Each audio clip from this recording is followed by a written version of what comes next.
Jaime Lannister? Yes! You put Jaime together with Daenerys, and then they could totally take over the Iron Throne, no problem. No! You don't want to see it happen. Oh, if he did it, he'd have to do it single-handedly.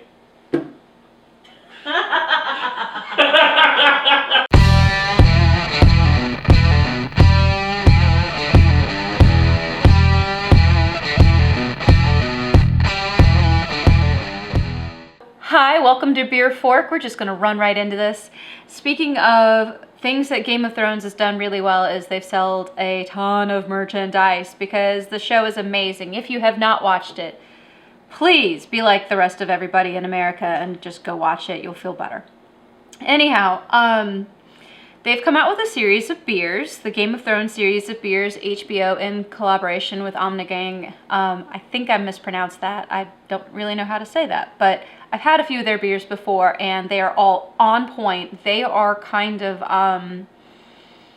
like the Dom Perignon of beers. Like when you buy their beers, you will not going to be disappointed. They are always very complex. They're robust. They are everything they say they're going to be. And they're perfect. Like they're almost too perfect usually with their beers.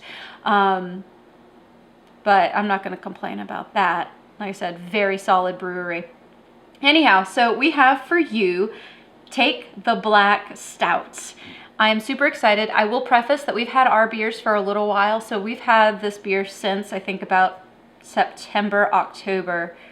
So it's got some age on it. Anyhow, I'm going to read to you what it says on the label and we'll take it from there. It says, a stout as dark as the winters that once engulfed Westeros, as robust as the men who swear their oaths at the weirwood tree, chocolate and caramel sweetness are balanced by hop bitterness, roasty, woodsy notes, and an earthy finish. Pour slowly to not disturb yeast sediment, but with vigor to make a luxurious head and free the bouquet. These are bottled conditioned beers, hence the corking and everything, and I'm really excited to get into this beer. If you'll give us a minute, we're going to pour it and we'll be right back.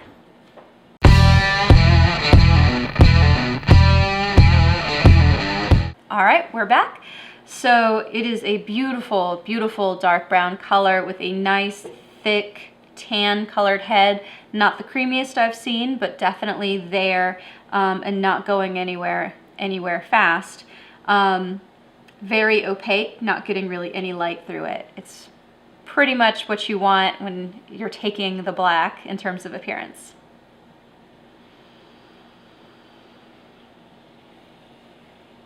I don't know what I'm expecting. Like, I think there's the stout smells, but I'm also getting some of the caramel on top, but there's a little bit of the hop undertone already in the aroma, which is kind of interesting.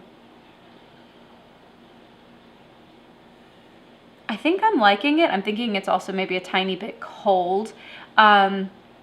I'm wondering, you know, we've had some other beers previously on this show where like there's a really strong stout presence and then a really strong hop presence, and sometimes they play along and sometimes they don't. This one so far, like they seem to be intermingling. Like I'm getting all of them kind of all at once. Like you can pick them out and they're not really like fighting. There's no real like this one and then that one so far with the aroma. All right, let's see what it tastes like.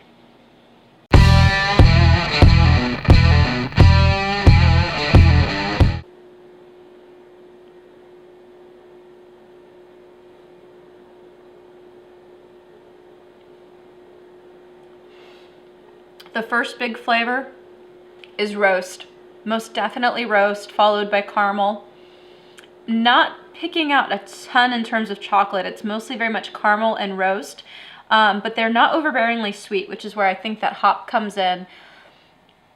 A very, very late aftertaste. You get a little bit of hop bitterness, but on the whole, roasty and caramely, but not overly sweet, which is, like I said, the hop kind of cuts down on that a little bit, so it makes it actually very drinkable.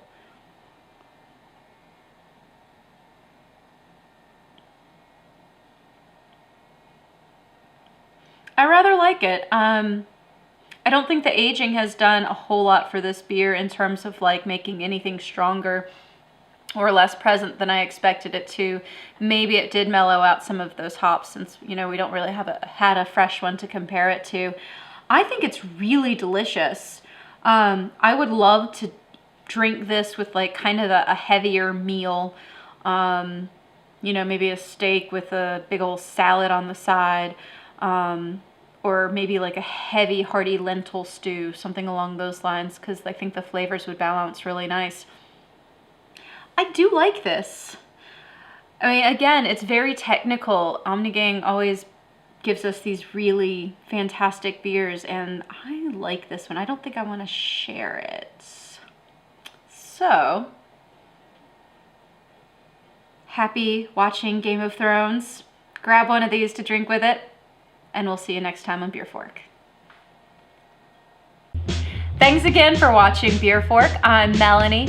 We would love for you to subscribe so you can continue checking out our beer reviews and see what we're drinking. If you've got something to say about this particular episode, please like or comment below. If you want to see more of what we're drinking off air, we're also on Untappd, Instagram, Twitter, and Facebook, and they're all a little bit different. And if you want to watch more right now, check out these 2 episodes over here. We've got our most recent episode and a random episode just for you.